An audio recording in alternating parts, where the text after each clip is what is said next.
Hello everybody, Ace here, and welcome back to another episode of my Honest Review series.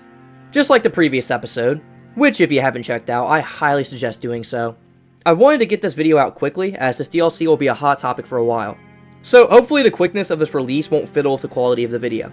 For this episode, we will continue covering the recently released Elden Ring DLC, Shadow of the Erdtree, and cover another legacy dungeon of the DLC, this time being Castle Ensis. Let's hop right into it.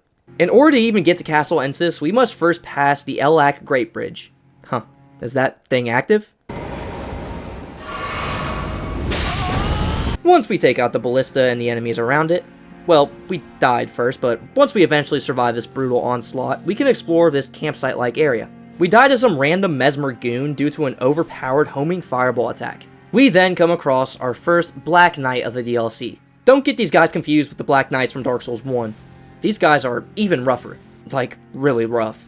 But we eventually take him out and dance on his deathbed. We can rest at this side of grace here to prepare for this next fight. Oh my god, bro. This giant magic guy is tough, but he provides a somewhat entertaining fight that had me clenching my butt cheeks the whole way through. With some patience, foot attacking, and the cool weapon we got from last episode, we can make this giant fall to his everlasting afterlife. With the giant gate guard out of the way, we have an easy access to the entrance to Castle Ensis. Oh boy. Right here we have a guard and his pet dog Fido here relaxing by a campfire. We ruin S'mores Night and stomp on their graham crackers, and head up these stairs right here. Climbing this ladder will lead us to a chest with a sword called Milady, a light greatsword weapon. We can head through this cave, but we run into another one of those Black Knights. But this one gave me much more trouble. While attempting to make a run for it, this dog decided to ruin my escape route by chomping my head off. This knight and his stupid delayed overhead power slam killed me a good amount of times, but I finally bested him this attempt. Right here there's a grace next to this closed gate, as well as another one of Miquella's crosses. And there's also a note from Needle Knight Leda, which details her and her followers' mission to find a flame to burn the tree blocking the entrance of the Tower of Shadows. They believe Miquella went here in search of something called the Gate of Divinity. Very interesting stuff. In order to open this gate, we need to take a detour around and jump into this doggy reunion. We can navigate some scary cliffsides, jump through a rapidly flowing waterfall because that's realistic, climb up this ladder, and push this lever which opens this gate back to the Grace. These guards were slacking on the job, so we snuck up behind them and reminded them that workers' comp isn't a thing in Elden Ring. Time for my least favorite part of the DLC so far. These losers. These Houdini wannabes were just so annoying to deal with. And I had to deal with these guys multiple times due to an NPC fight we'll come across here shortly. We can take them out and climb up this ladder, and holy crap, this enemy makes a return. I don't remember what this enemy is called, where he's from, or why he's here, but hey, he's still a glass cannon. Nothing's really changed. We can head down these stairs to find a wolf insignia shield, which I don't think it's a reference to Artorias, but hey, it has some high magic defense, and it looks cool. Now, this fight. Moonrithiel. This punk literally killed me over and over and over again. And every time I died, I had to go back through that talent show gauntlet of old men showing off their funky magic skills. I also had to deal with a dog chasing me like it was chasing its own damn tail. So I was a little upset that I couldn't for the life of me take this NPC out. But difficulty is difficulty. I couldn't circumnavigate it. So I just used the Blasphemous Blade and special attacked my way to victory. Our reward for defeating this NPC is Moonrithiel's Night Sword. And we can learn from this item description that Moonrithiel was a friend of the trolls and more than likely taught them the magic that a good amount of them know. Here we can find Relana's cameo, a talisman that can enhance attacks executed after maintaining the same stance for a while. How long is a while? I don't know, I didn't test it out. This is another Elden Ring specific use talisman. From this item description, we can learn that Relana is a twin. To who now? We'll figure this out later. Foreshadowing's fun. Remember these guys from Raya Lucaria? Well, they're back for another round. Sadly, they didn't seem to improve in any way, as they're still easy to take out. We push open this gate, take out some more guards. Whoa, a lot of guards, and some dogs. And before we try to fight this knight, we open this chest here to grab an imbued sword key.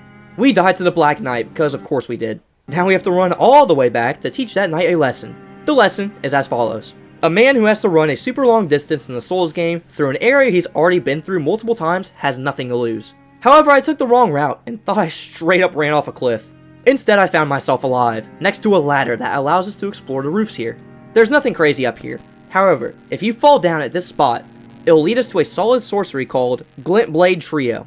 We then went and took out that Black Knight, which led us to a lift to our next grace, and boy, we'll need it. Man, boss gate already? This is a short dungeon. To be fair, after Belly Rat, I needed a quickie. We can summon our friendly Needle Knight, which we will definitely be doing later because this boss is not a breeze. Yeah, apparently Renala has a twin sister, and here she is. You know, Renala, a demigod, has a twin sister. This fight is tough. In the best way possible, of course. I had a lot of fun with this fight, but just like the Dancing Lion, I had to use summons and my Blasphemous Blade to even defeat them. I don't really want to complain about this, as the game offers these mechanics to use for a reason. And I'll be honest, I don't even know if this boss can be beaten solo with the build I have. Anyways, this fight is pretty majestic. The way Relana attacks with her dual swords and her use of sorcery can really throw the player off guard, even on another try of the fight. It's hard to gauge how many times this boss will attack you in one combo, so choosing when to attack is crucial for this fight. Knowing the tells of when she's done with her combo and being patient seems to be the key to victory here. And if you do enough damage, since she's a humanoid boss, there's a chance you could stagger her and do a special attack that does subpar damage, but that could just be because of my weapon. At 50% health, Relana pulls out her magic and fire blades. All this really does is add magic or fire area of effects during her combos that you have to take into account while dodging her massively long-lasting shots. I really don't know how you're supposed to dodge some of these other than straight up just running away, but with how fast she attacks, that doesn't seem probable for a lot of melee users. This magic swipe she does with her sword always caught me off guard. For some reason I could never get it down, and that was the cause of death for many attempts at this boss. I'll let the winning fight play out here so you guys can understand what I mean.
Doing this without the summons would have taken me forever, so I'm ultimately satisfied with my time doing this fight.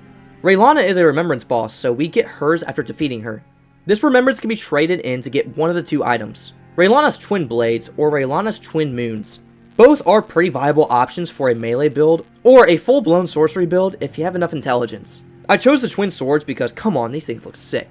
But sadly, I didn't have enough intelligence to show them off properly. So I'll save that for another time. I definitely want to try these things out in battle at some point. This gate over here opens and leads us to a whole new region, Castle Ensis, a plateau area only accessible by conquering Castle Ensis. And it seems like we need to progress through this area in order to progress the main story of the DLC. One cool thing I found after recording all of this footage is that if you go this way, and jump to this area of Castle Ensis we can't access any other way, there's a chest here with the Carrion Sorcery Sword inside of it. So hey, that's a pretty cool hidden weapon right there. We'll go ahead and stop here, as we'll talk to the NPCs next to this Grace and Cross in a future honest review episode for Castle Ensis. So, let's hop right into our honest review for Castle Ensis. For the Legacy Dungeons of the Shadow of the Erdtree DLC, this is the criteria I will be reviewing it with. Number 1, the gameplay. 2, the level design and environment. 3, the enemies and the boss. And 4, the loot. The ranks each category can get include the following. We have bad, okay, good, great, amazing, and perfect.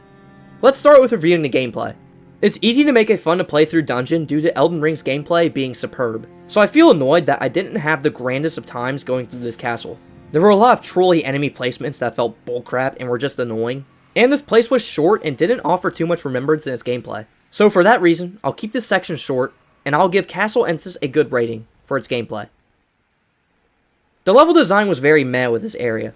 It was very linear besides a few branching paths that ended very shortly.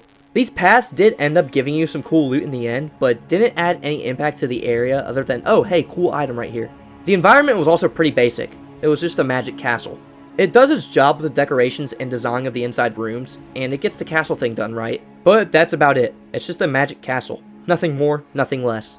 I'll give the level design and environment an okay rating since it does what it's supposed to, but nothing more to make it stand out. The enemies of Castle Ensis were actually pretty cool, other than the inclusion of so many dogs, because I hate dogs in FromSoft games, and they should die a long and fiery death. The guards here fit that basic enemy type, but were a step up from easy to take out. Once they do that stomp thing, you gotta run or you'll get crushed by them, which happened to me a few times, and it was embarrassing. The Black Knights are pretty difficult and felt spongy, but still had an easy learning curve to their attacks. They proved to be fun to fight in the end, and provided for some elite enemies that kept you on your toes. The fight with Moon Rinthiel was rough, mainly due to the annoying run back with the disappearing magic guys, but that shouldn't take from the quality of that fight. Now, the boss fight was very solid. Don't get me wrong, some things just felt flat out impossible to dodge, but the arena was a perfect setting for this fight. The attacks were well animated, and the learning curve, while difficult, was manageable to make this fight memorable. The crazy magic and fire attacks in the second phase made this boss a spectacle, and reminded me a bit of the Dancer fight from Dark Souls 3, which is one of my favorite fights ever.